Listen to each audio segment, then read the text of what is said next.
हाँ जी, नमस्कार। जय हिंद, जय भारत। स्वागत है आप सबका आपके अपने चैनल पर। कैसे हो दोस्तों? आशा है सब बहुत अच्छे हैं और आप सबकी पढ़ाई बहुत अच्छे से चल रही है। तो दोस्तों, लाइव क्लास के अंदर जल्दी से जुड़ जाओ और एक बार क्लास को क्या कर दो, शेयर कर दो। शेयर करने के बाद हम करते हैं आज का हमारा मॉडल पेपर। तो दोस्तों, आओ बात करते हैं आज के हमारे पहले क्वेश्चन की। तो ये रहा आपके सामने हमारा पहला क्वेश्चन कि म्यांमार के साथ एक सेकेंड रुको यार, अब सही है। म्यांमार के साथ कौन सा राज्य सीमा नहीं बनाता है? आपके सामने क्वेश्चन क्या है कि म्यांमार के साथ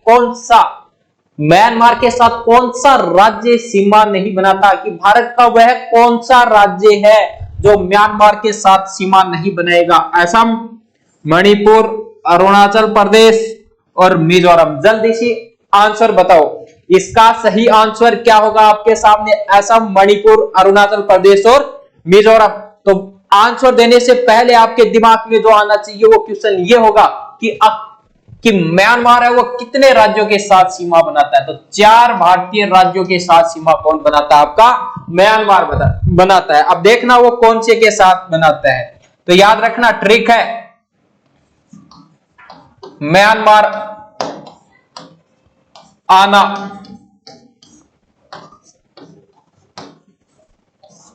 मम्मी, म्यांमार आना मम्मी। आ से आपका कौन सा हो जाएगा? तो आ से आपका कौन सा हो जाएगा? अरुणाचल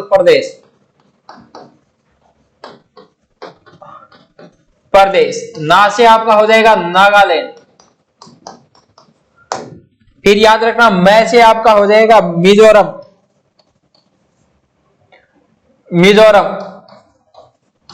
सॉरी, मैं से आपका क्या होगा? मणिपुर। मैं से आपका क्या हो जाएगा? मैं से आपका हो जाएगा मणिपुर। और मी से आपका क्या हो जाएगा? मिजोरम। रह जाएगा दोस्तों याद कि म्यांमार के साथ भारत के कितने राज्य सीमा बनाते हैं? 4 बनाते हैं। म्यांमार आना मम्मी, आ से अरुणाचल प्रदेश, ना से नागालैंड, मैं से मणिपुर और मी से मिजोरम। अब देखो इन 4 में से आपके पास ऑप्शन में कौन सा नहीं है? मणिपुर है, अरुणाचल प्रदेश आपका है, मिजोरम आपका है, कौन सा नहीं है? नागालैंड नहीं है, कौन सा आपके पास? असम। तो जिसने भी इसका ए आंसर बताया उसका बिल्कुल क्या हो जाएगा? सही हो जाएगा। तो दोस्तों, पहले क्वेश्चन का आंसर आपका क्या होगा? ए, असम के साथ नहीं बनाएगा। ओके, एक बार स्क्रीनशॉट ले लो इसका, ट्रिक से बिल्कुल याद रह जाएगा। चलते हैं हमारे दूसरे क्वेश्चन की ओर। निम्न में से कौन सा मिलान सही नहीं है? निम्न में से कौन सा मिलान सही नहीं है? एक तरफ तो आपका दे रखा स्थान और एक तरफ आपके दे रखे हैं राज्य। एक तरफ स्थान और एक तरफ आपके क्या दे रखे हैं? राज्य। कि कौन सा स्थान कौन से राज्य के अंदर स्थित नहीं है? कानपुर उत्तर प्रदेश, दार्जिलिंग पश्चिमी बंगाल, माउंट आबू राजस्थान, नैनीताल बिहार। जल्दी से आंसर बताओ कि इसका सही मिलान कौन सा नहीं है? क्या कानपुर उत्तर प्रदेश में है? हाँ जी गुरुजी, बिल्कुल है। दार्जिलिंग पश्चिमी बंगाल में? हाँ है गुरुजी, तो आल्यो। माउंट आबू है गुरुजी, राजस्थान में, आल्यो। नैनीताल ना गुरुजी, नैनीताल तो बिहार में, कोन्या। ये कहां पर है? ये आपका उत्तराखंड के अंदर है। तो ये आपका कहां पर होगा? उत्तराखंड में होगा। तो आपका जो सही आंसर है वो क्या हो जाएगा?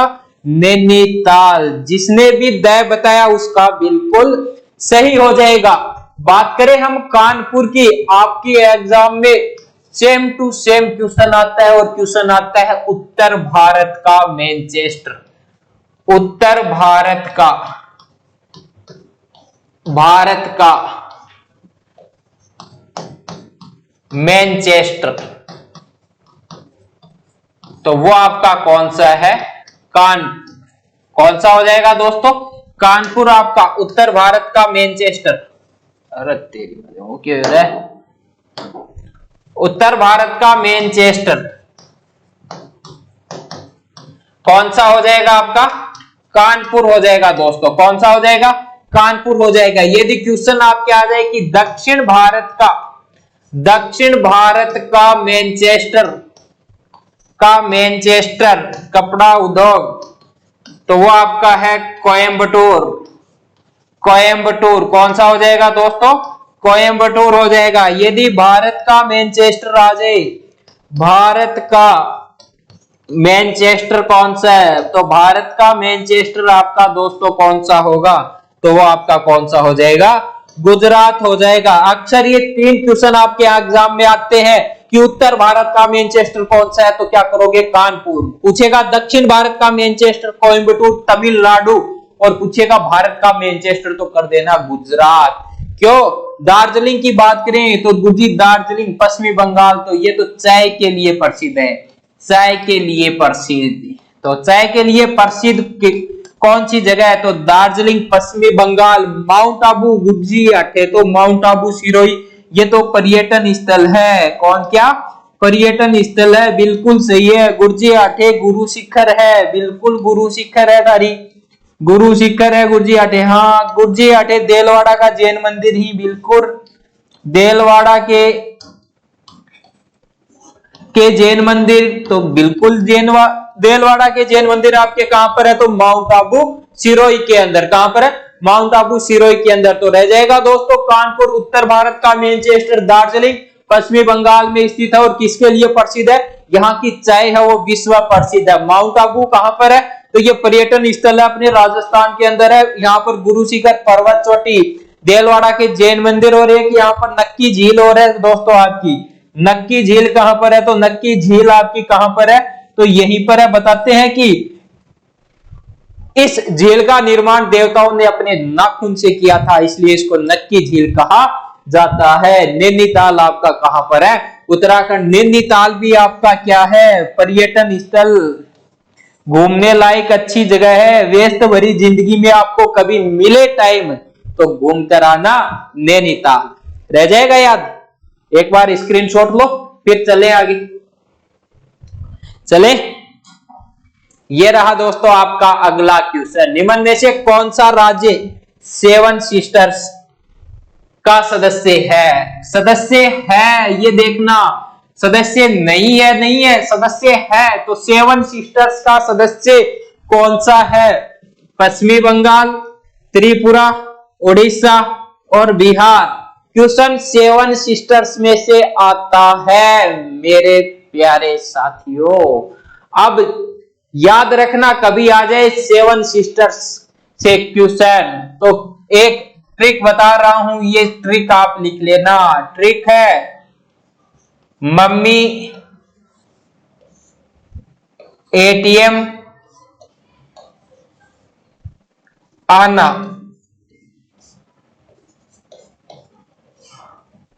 मैं से मणिपुर, मी से मिजोरम, ऐसे असम, टी से त्रिपुरा, मैं से मेघालय, आ से अरुणाचल प्रदेश, अरुणाचल प्रदेश, और ना से आपका नागालैंड। ये दोस्तों आपका 1 2 3 4 5 6 और 7, ये आपकी 7 सिस्टर्स हो गई। कहीं पर भी घबराने की आवश्यकता नहीं है।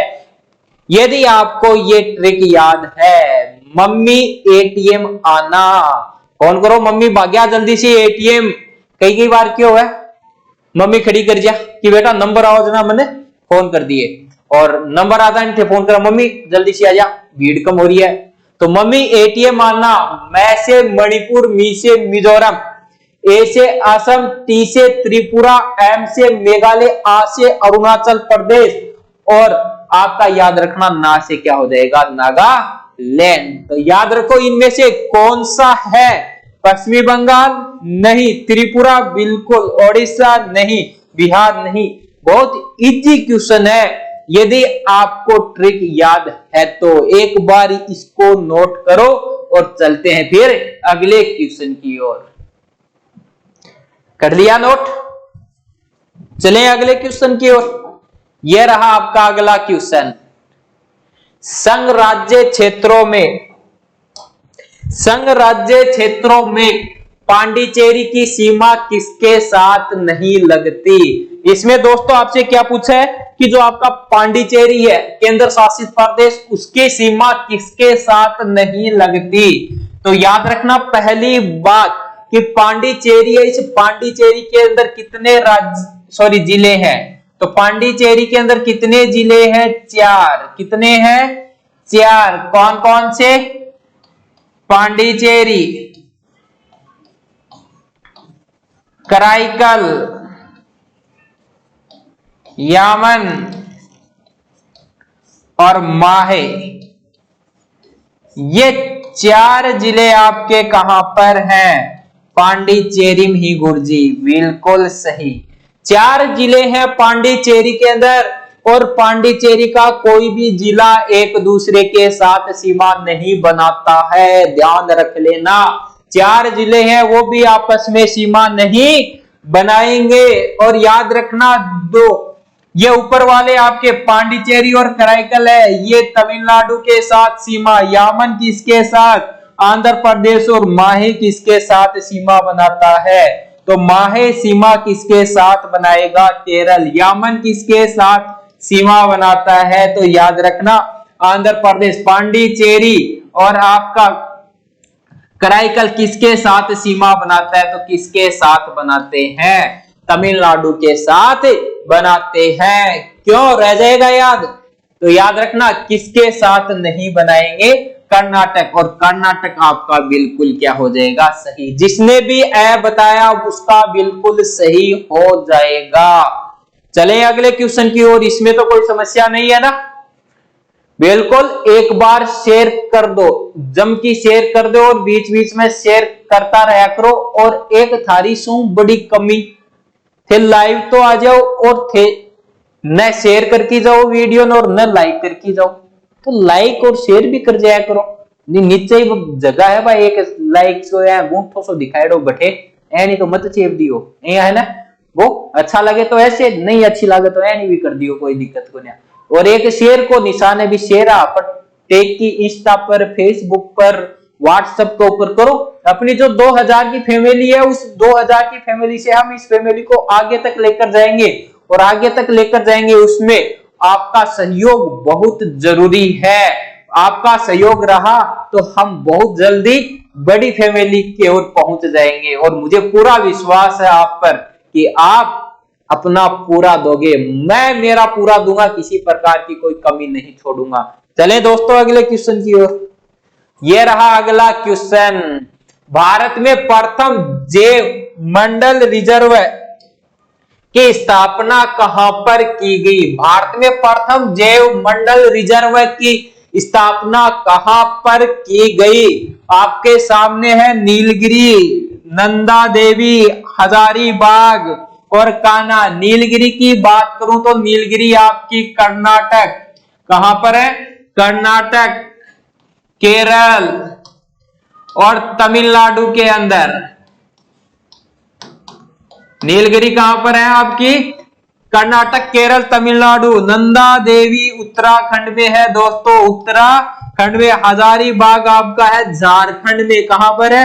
झारखंड के अंदर दोस्तों। बात करें कान्हा की तो कान्हा आपका है एमपी में। अब बता दो कहां पर पहले जैव मंडल रिजर्व की स्थापना की गई? आपके सामने है, नीलगिरी में की गई, नंदा देवी में, हजारीबाग में और कान्हा में।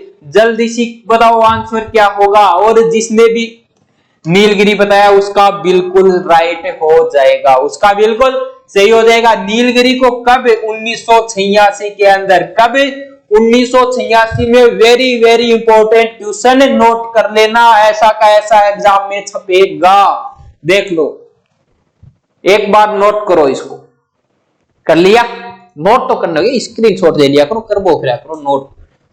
चलो आगे, क्रिकेट बैट के लिए विलो कहां से प्राप्त होता है? क्वेश्चन क्या है कि क्रिकेट का बैट है, क्रिकेट का बैट है, उसके लिए विलो कहां से प्राप्त? क्रिकेट का बैट आपका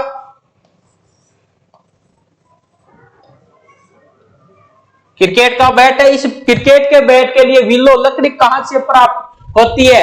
तो उष्ण कटिबंधीय वृक्षों से, वर्षा प्रचुर से, पतझड़ी से और शंकु वृक्षी वन से। जल्दी से बताओ कि क्रिकेट का जो विलो होता है उसके लिए लकड़ी कहां से प्राप्त होती है? इस बार सीईटी का पेपर हुआ था, उसके अंदर आया था आपका क्वेश्चन यही था, सेम टू सेम इसकी यही लैंग्वेज थी, आगे भी सेम टू सेम पेपर में छपेगा, लिख कर ले लो। क्रिकेट बैट के लिए विलो कहां से प्राप्त होता है? कहां से होता है? उष्ण कटिबंधीय से होता है, वर्षा प्रचुर से होता है, पतझड़ी से होता है, शंकु वृक्षी वन से होता है।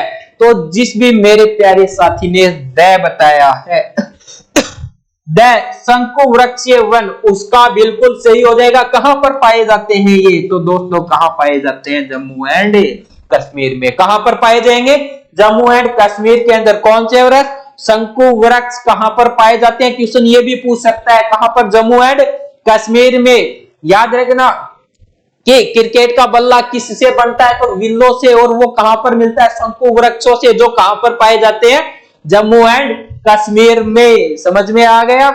चले आगे, बस एक बार बोल दिया करो, बाद में आप चाल पड़ेगा। इंटीग्रल कोच फैक्ट्री कहां स्थित है? कौन सी पूछी आपकी? इंटीग्रल कोच फैक्ट्री कहां पर स्थित है? पेराम्बूर तमिलनाडु, बेंगलोर, वाराणसी, यूपी, बड़ोदरा गुजरात। जल्दी से बताओ कि इंटीग्रल कोच फैक्ट्री कहां पर स्थित है? पेराम्बूर में, बेंगलुरु में, वाराणसी में, बड़ोदरा के अंदर।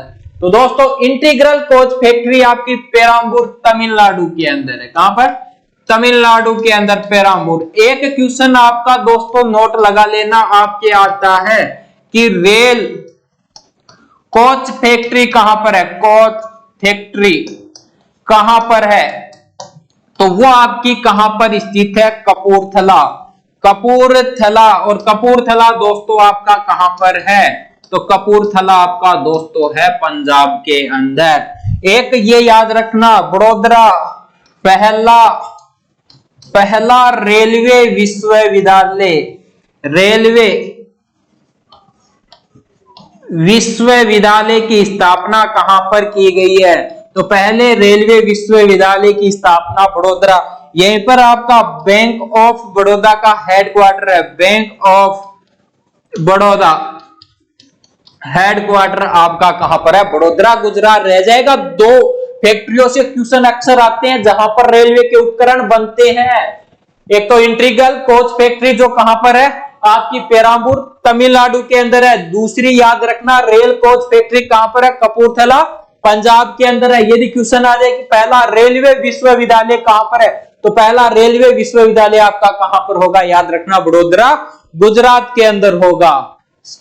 चले बिल्कुल, मैं आगे चलू थे इतनी देर में शेयर कर दो। अरे शेयर के लिए भी खानो पड़ेगा थाने, कर दो इतना तो थाने खुद के दिमाग होना चाहिए। शेयर तो सागे सागे चेपता रहा करो। सुभाष चंद्र बोस वो बॉस नहीं, धक्को देर बाहर काट। अपने यहां पर तो क्या होता है, इंग्लिश में तो बोलते हैं गेट आउट, और आपने देखो कुशालगिरी महाराज कितनी बढ़िया व्याख्या करी इसकी गेट आउट की, कि धक्को देर बाहर बगा। तो ये होता है सुभाष चंद्र बोस राष्ट्रीय कांग्रेस से निकलने के बाद किस पार्टी की स्थापना की थी? सुभाष चंद्र बोस क्या है, राष्ट्रीय कांग्रेस से निकलने के बाद हुआ क्या था? त्रिपुरा अधिवेशन हुआ था। उसके बाद गांधी जी और सुभाष चंद्र बोस के बीच क्या हो गई थी? अनबन हो गई थी, और राष्ट्रीय कांग्रेस छोड़ देगा कौन? सुभाष चंद्र बोस। और उसके बाद जाने के बाद क्या इन्होंने इंडियन नेशनल आर्मी की स्थापना की, रिपब्लिकन पार्टी की स्थापना की, फॉरवर्ड ब्लॉक की और एचआरए की स्थापना की। HRA Hindustan Republic association. तो जल्दी बताओ किसकी स्थापना की? तो दोस्तों किसकी की थी? फॉरवर्ड ब्लॉक की। कब की थी? गुरुजी 1939 में, बिल्कुल सही थारो, मानना पड़ेगा थे, बताओगा थारी नहीं मानेगा कि मान। तो फॉरवर्ड ब्लॉक की स्थापना 1939 में किसने की? नेताजी सुभाष चंद्र बोस ने। किससे अनबन के बाद? महात्मा गांधी से अनबन के बाद इसकी स्थापना की गई थी। किस अधिवेशन के बाद? त्रिपुरा अधिवेशन के बाद। फिर बात करें एचआरए की। एचआरए थोड़ा सा ध्यान रख लेना, HRA Hindustan Republican Association. Late क्या कर दी गुरुजी, लेट क्या कर दी, एसोसिएशन। इसकी स्थापना कब हुई? तो स्थापना इसकी याद रखना 1924। कहां पर हुई? स्थान कानपुर। कहां पर हुई थी? कानपुर के अंदर। इसका संस्थापक कौन था? फाउंडर कौन था? तो संस्थापक याद रखना दोस्तों, चंद्रशेखर आजाद और सचिंदर सन्याल। और सचिंदर सन्याल के द्वारा बुक लिखी गई थी बंदी जीवन। और इस बंदी जीवन पुस्तक को क्रांतिकारियों की क्या कहा जाता है? बाइबल। क्रांतिकारियों की बाइबल किसे कहा जाता है? तो किसे कहा जाता है क्रांतिकारियों की बाइबल? आपकी सचिंदर सन्याल की पुस्तक बंदी जीवन को। एचआरए की स्थापना 1924 कानपुर के अंदर किसने की? चंद्रशेखर आजाद, सचिंदर सन्याल।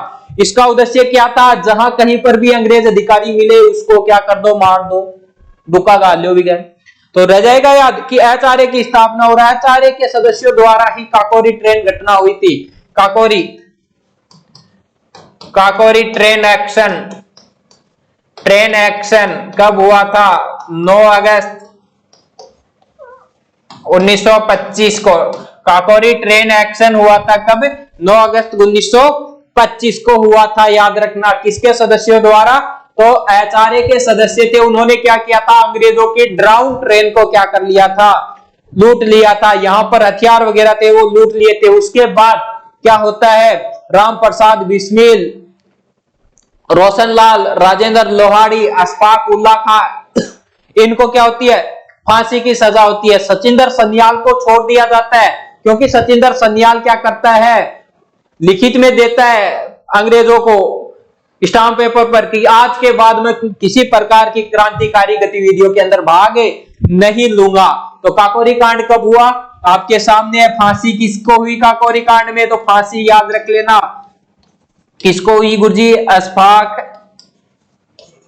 बताए मैंने, आज लेट गए हुई। अशफाक उल्ला, राजेंद्र है क्यों हो, राजेंद्र लोहाड़ी, रोशनलाल, बिस्मिल्लाह खां। तो क्वेश्चन कहां से भी आ सकता है दोस्तों? क्वेश्चन साथ साथ में क्या कर लिया करो? लिख लिया करो। बिस्मिल्लाह ढंगों को लिखे गए मेरी यार।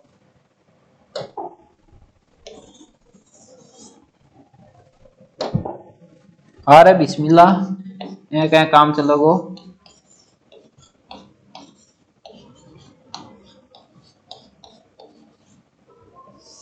बिस्मिल्लाह खां। तो रह जाएगा एचआरए स्थापना 1924, फुल नाम हिंदुस्तान रिपब्लिक एसोसिएशन, स्थापना 1924। कहां पर? कानपुर। उद्देश्य जहां कहीं पर भी अंग्रेज मिले मारो जान से। संस्थापक चंद्रशेखर आजाद और सचिंदर सन्याल की पुस्तक बंदी जीवन। और बंदी जीवन को क्या कहा जाता है? क्रांतिकारियों की बाइबल। और इसी एचआरए के सदस्यों द्वारा काकोरी ट्रेन एक्शन किया गया था कब? 1925। कब? 9 अगस्त को। और इसी के तहत फांसी किसको हुई थी? अशफाक उल्ला खां, बिस्मिल्लाह खां, रोशनलाल और राजेंद्र लोहाड़ी को, सचिंदर सन्याल को छोड़ दिया जाता है। और सुभाष चंद्र बोस ने किसकी स्थापना? फॉरवर्ड ब्लॉक की कब? 1939 के अंदर। चलें आगे। चला मुझे आ गए होंगे। या 9 का क्वेश्चन आपके सामने कि किस संधि के तहत प्रथम विश्व युद्ध समाप्त हुआ? किस संधि के तहत प्रथम विश्व युद्ध कब 1914 से लेकर 18 के बीच? एक तरफ कौन था? मित्र राष्ट्र, और एक तरफ आपका कौन था? धुरी। मित्र राष्ट्र आपके मैन याद रखना, आपका कौन था मित्र राष्ट्र में? यूएसए, फ्रांस, रूस। इधर धुरी राष्ट्र के अंदर आपके जर्मनी, हंगरी, बुल्गारिया, टर्की और ऑस्ट्रिया। इधर आपके मित्र राष्ट्र में 36 थे। विजय किनकी होती है? मित्र राष्ट्रों की। होता क्या है दोस्तों, 11 नवंबर 1918 की बात है। 11 नवंबर 1918 के अंदर जर्मनी था, वो जर्मनी क्या करता है? मित्र राष्ट्रों के समक्ष क्या कर देता है? के समक्ष आत्मसमर्पण कर देता है। आत्मसमर्पण कौन कर देता है? तो आपका कौन कर देता है आत्मसमर्पण? जर्मनी करता है। किसके सामने? मित्र राष्ट्रों के सामने। और उनके बीच संधि होती है वर्सेल की या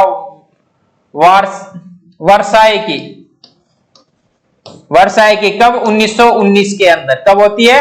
1919 के अंदर। तो रह जाएगा याद कि वर्सेल्स या वर्साई की संधि के बाद प्रथम विश्व युद्ध की क्या हो गई थी? समाप्ति हो गई थी। प्रथम विश्व युद्ध 1914 से 18 मित्र राष्ट्र और दूरी राष्ट्रों के बीच हुआ था। यूएसए, फ्रांस, रूस, ये आपके किसकी ओर थे?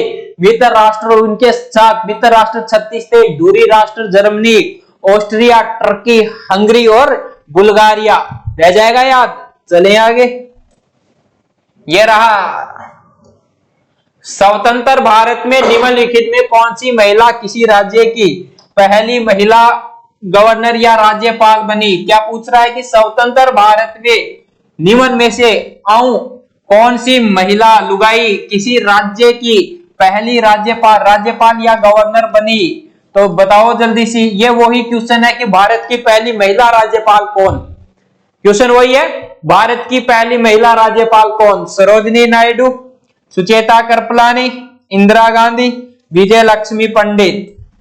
जल्दी सी ऑप्शन आपके सामने, आंसर बता दो जल्दी सी। और एक बार वीडियो को क्या कर दो? शेयर कर दो। वीडियो को शेयर करते रहो साथ साथ में। तो याद रखना इसका जो सही आंसर होगा वो सरोजिनी नायडू। कब दोस्तों? 1947 से लेकर 1949 तक यूपी, कहा? उत्तर प्रदेश की ये क्या थी? राज्यपाल थी। बात करें सरोजिनी नायडू की, तो सरोजिनी नायडू है दोस्तों आपका सरोजिनी नायडू। सरोजिनी नायडू से एक दो क्वेश्चन आपके एग्जाम के अंदर आते हैं, वो याद रखना। एक तो सरोजिनी नायडू है, इसको भारत की क्या कहते हैं? कोकिला। भारत की कोकिला किसे कहा जाता है? तो भारत की कोकिला सरोजिनी नायडू को। नाइटेगल गर्ल किसे कहा जाता है? तो नाइटेगल गर्ल किसे कहा जाता है? सरोजिनी नायडू। कांग्रेस की पहली भारतीय महिला अध्यक्ष कौन थी? सरोजिनी नायडू। कब? 1925 कठे का अधिवेशन की, कानपुर की। ये आपकी कौन थी? सरोजिनी नायडू। दोस्तों बात करें सुचेता कृपलानी, ये भी कहां से थी? उत्तर प्रदेश से। और ये भारत की पहली महिला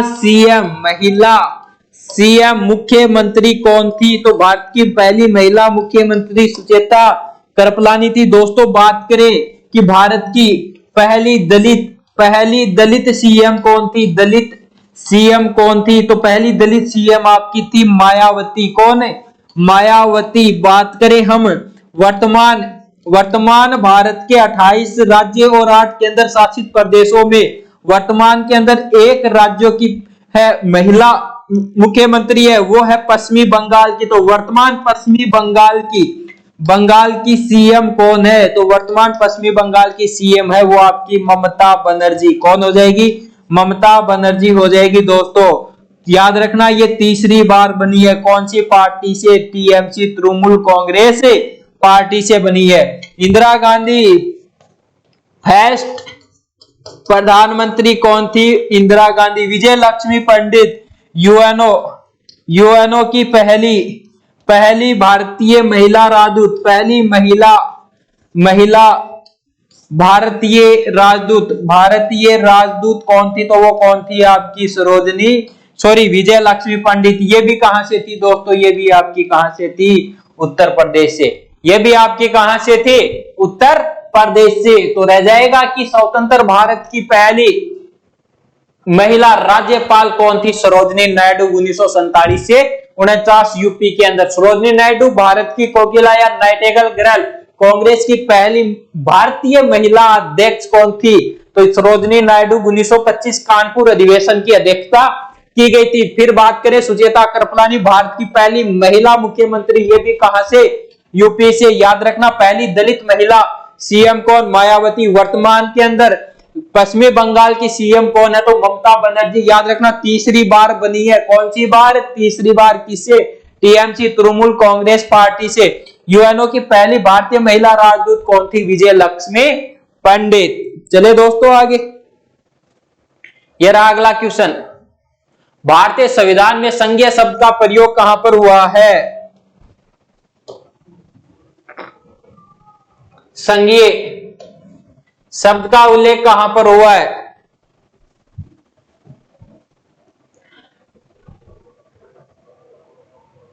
तो याद रखना संघीय का हुआ है या संघ राज्य क्षेत्रों का। तो याद रखना जो आपकी संघीय है इसका ना प्रस्तावना में, ना भाग 3 में, ना इसमें, मतलब इसका कहीं पर नहीं हुआ। द ऑप्शन इसका सही हो जाएगा। जिसने भी द बताया उसका बिल्कुल सही हो जाएगा। उल्लेख किसका हुआ है? संघ राज्य क्षेत्रों का उल्लेख। संघ राज्य क्षेत्रों का उल्लेख हुआ है। याद रखना ना कि संघीय का हुआ है। बात करें भाग 3 मौलिक अधिकार। फिर अनुच्छेद 368 संविधान संशोधन। याद रखना संविधान संशोधन किसमें है? 368 के अंदर है। भाग कितने में है? भाग 20 के अंदर। याद रह जाएगा संविधान संशोधन 368 में। भाग 3 के अंदर क्या? मौलिक अधिकार जो मूल संविधान में कितने थे? 7। वर्तमान में कितने हैं? 6 हैं। 6 हटा दिया। कौन सा? 44वें संविधान संशोधन 1978 के द्वारा संपत्ति के मौलिक अधिकार को हटा दिया गया मोरारजी देसाई के समय। तो वर्तमान में याद रखना संघीय शब्द का प्रयोग कहां पर हुआ है? कहीं पर नहीं हुआ है। कठई को नहीं हुआ है। याद रखियो, ना प्रस्तावना, न भाग 3 में, न अनुच्छेद 368 में। तो याद रखना कहीं पर भी नहीं हुआ है। किसका हुआ है? संघ राज्य क्षेत्रों का उल्लेख। फिर लक्षद्वीप, मिनिकॉय और अमीन द्वीप का नाम बदलकर लक्षद्वीप किस वर्ष रखा गया? याद रखना लक्षद्वीप, मिनिकॉय, अमीन द्वीप का नाम बदलकर लक्षद्वीप किस वर्ष में संसदीय अधिनियम द्वारा किया गया? तो 1973, 1971। उसके बाद और सही, एक सेकंड रुको, आप देख लें ऑप्शन 1972 और 70। आगे कौन सा आपके? 1972 और 1970। बताओ भाई कि लक्षद्वीप, मिनिकॉय और अमन द्वीप का नाम बदलकर लक्षद्वीप किस वर्ष रखा गया? 73 में, 71 में, 72 में, 70 में? जल्दी से बताओ, मैं इतनी देर पानी पी लूं।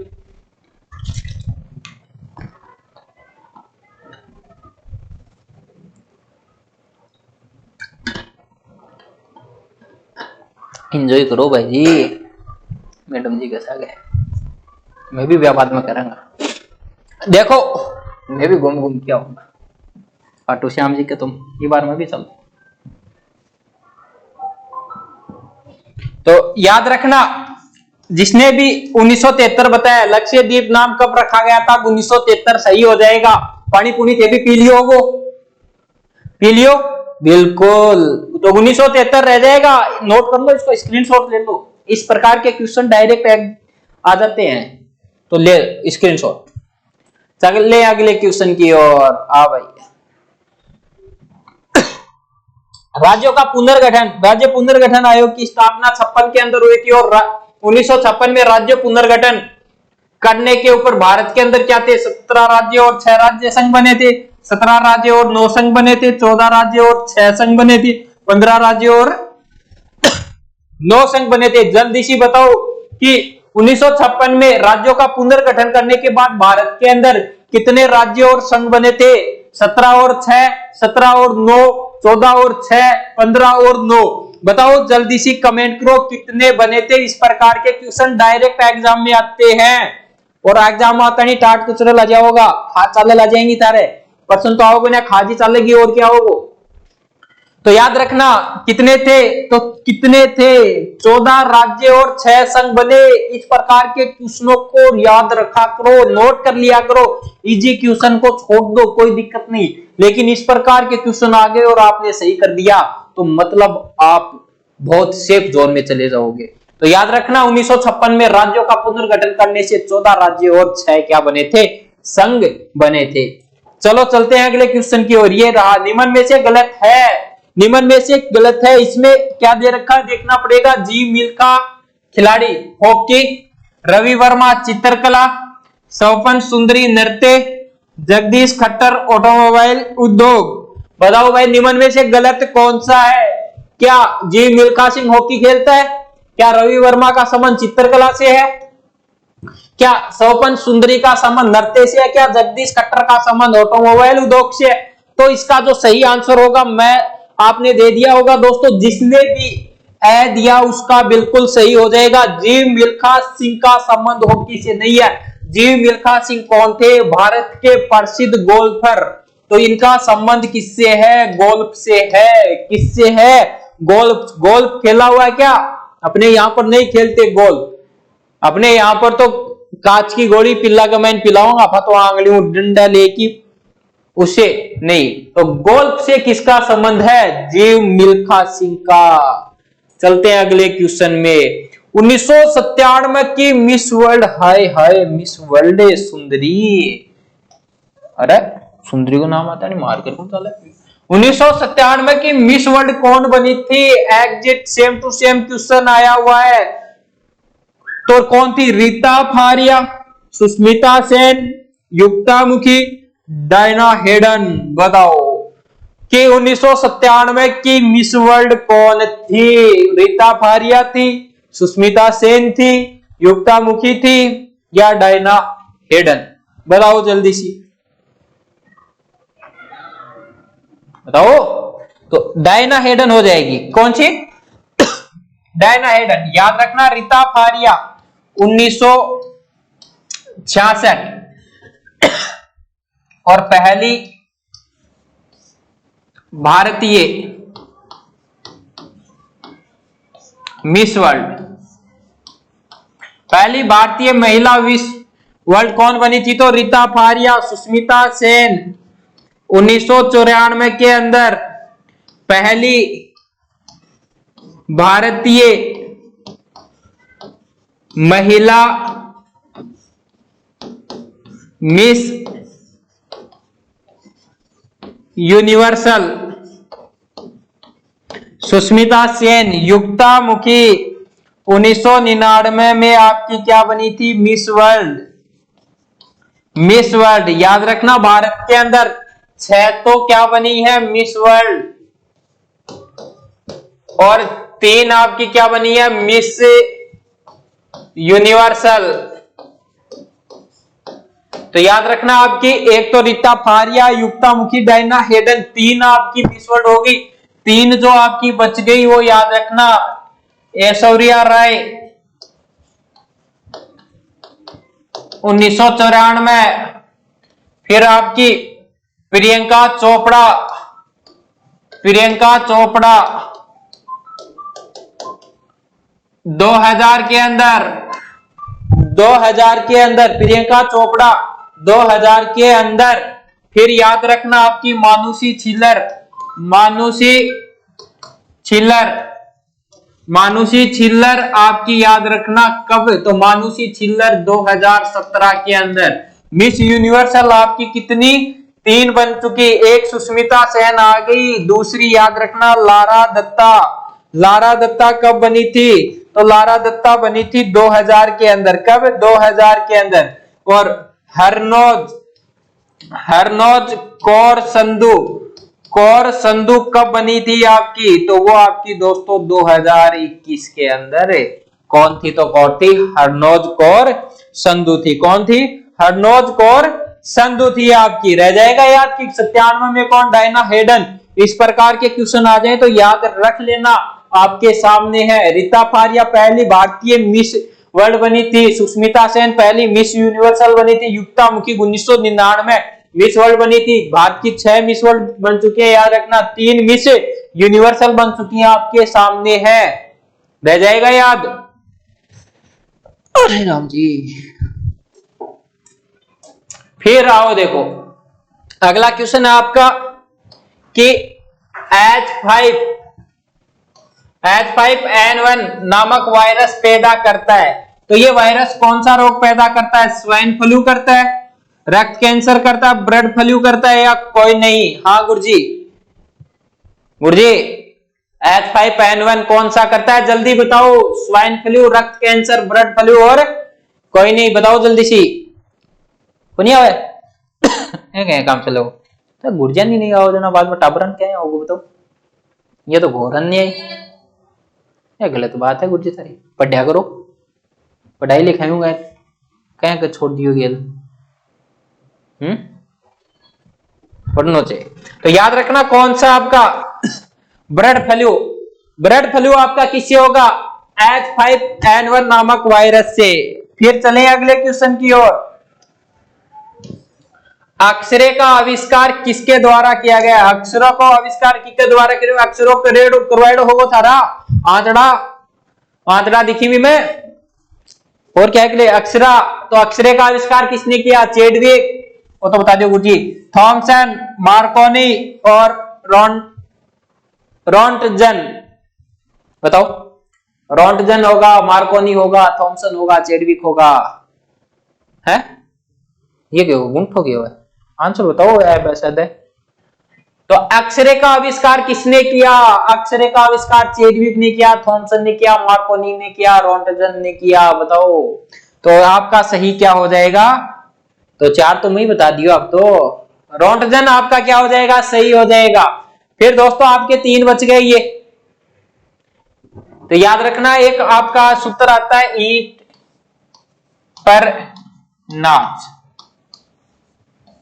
तो याद रखना इलेक्ट्रॉन की खोज किसने की थी?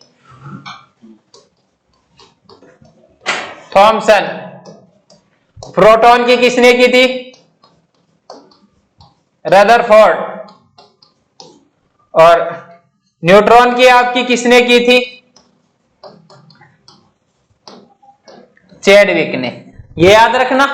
ईंट पर नाच से याद रखना इलेक्ट्रॉन। तो याद रखना इलेक्ट्रॉन की किसने की थी? थॉमसन ने। प्रोटॉन की किसके द्वारा? रदरफोर्ड। न्यूट्रॉन की किसके? चेडविक के द्वारा। इजी है, कुछ कोई हार्ड नहीं है। और एक्सरे किरणों की किसने की थी? रोंटजन के द्वारा की गई थी। रह जाएगा याद। फिर चले अगले क्वेश्चन की ओर। भाई अगले क्वेश्चन। ध्वनि क्या है? ठोस द्रव पदार्थ से गुजर जाएगी। ध्वनि क्या है?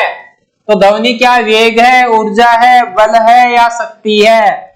ध्वनि क्या है? तो ध्वनि क्या है बताओ भाई जल्दी सी। ध्वनि क्या है? तो ध्वनि क्या है बताओ। वेग होगा, ऊर्जा होगा, बल होगा, शक्ति होगा? जल्दी सी बात कम करो, एक बार करो शेयर और बताओ ध्वनि क्या है। तो ध्वनि आपकी क्या हो जाएगी दोस्तों? ऊर्जा हो जाएगी। ध्वनि क्या हो जाएगी आपकी? ऊर्जा हो जाएगी। चलो अगले क्वेश्चन की ओर। वायु प्रदूषण सबसे ज्यादा कौन करता है? वायु प्रदूषण सर्वाधिक किसके कारण होता है? ये तो बता दो गुरुजी। Carbon monoxide, carbon dioxide, nitrous oxide और धुआं। बहुत इजी क्वेश्चन है भाई साहब। थारी तो जनरल साइंस बहुत वीक है ना गुरुजी। है क्यों? तो याद रखना इसका सही आंसर आपका क्या हो जाएगा? धुआं। और गुरुजी का बिल्कुल गलत आ रहे हैं ये आज, 1 भी % सही नहीं है। तो याद रखना वायु प्रदूषण को नहीं है। वायु प्रदूषण सर्वाधिक किसके द्वारा होता है? तो वायु प्रदूषण ग्लोबल वार्मिंग, ग्लोबल वार्मिंग क्या होगी? पढ़ा लीजिए। चलो भाई छोटो, गुरजन को नहीं परेशान करना। तो याद रखना, वायु प्रदूषण सर्वाधिक किसके कारण होता है? तो किसके कारण होता है? धुआं के कारण होता है। फिर चले अगले क्वेश्चन की ओर। हेलो गुरुजी, उठा लो वो दो आज जुओ को।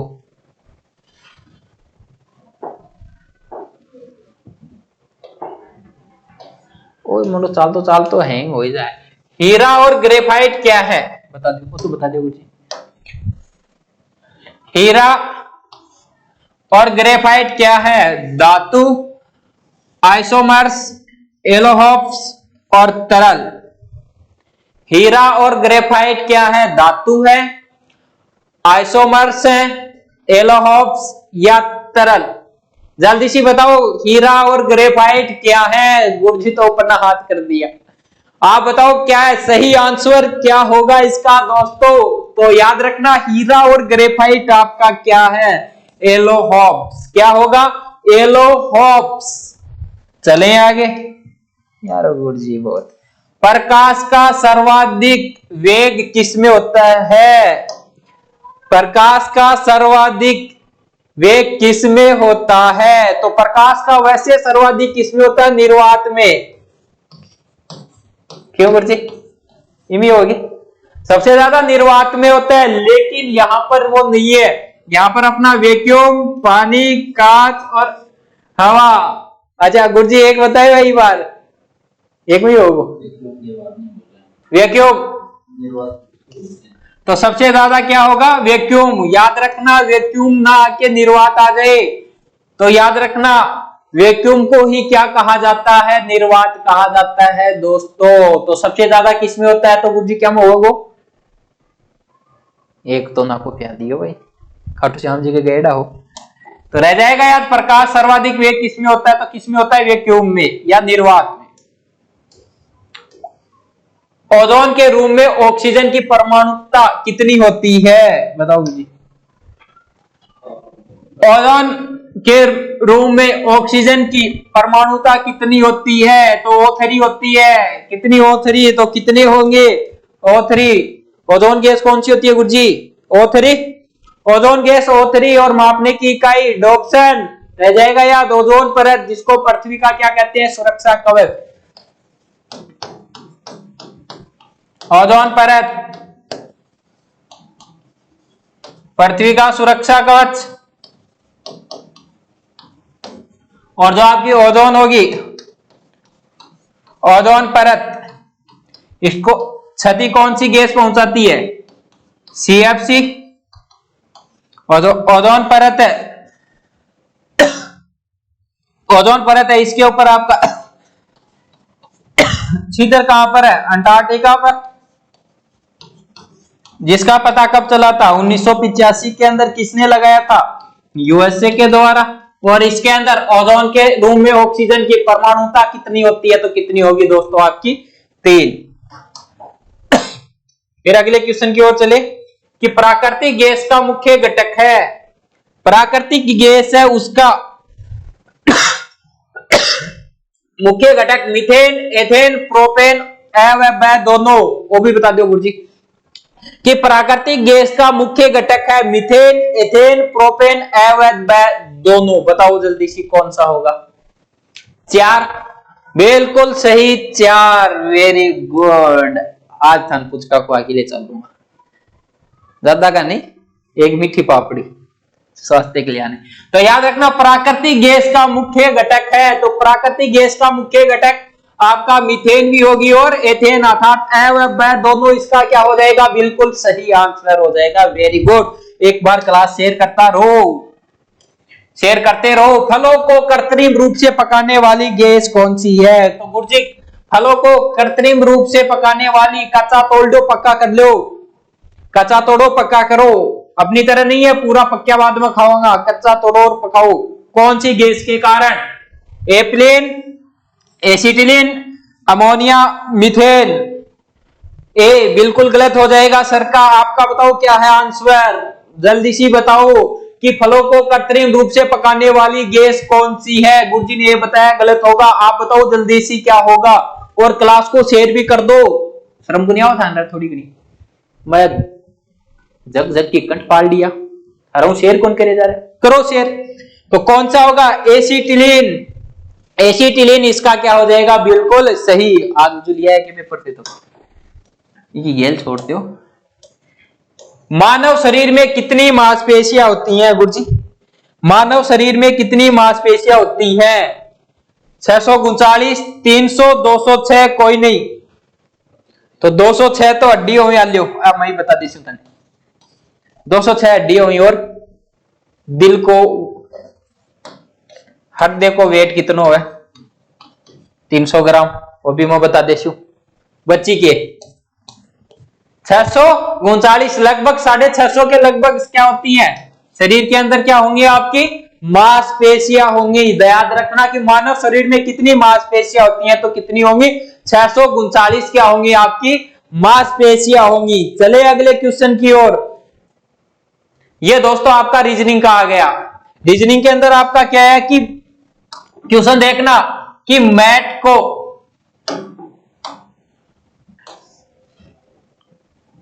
68 लिखा जाता है, तो पीएटी पैट को क्या लिखा जाएगा? तो इसमें दोस्तों करने से पहले इस प्रकार के क्वेश्चन आए तो पहले एबीसीडी लिख लियो थे।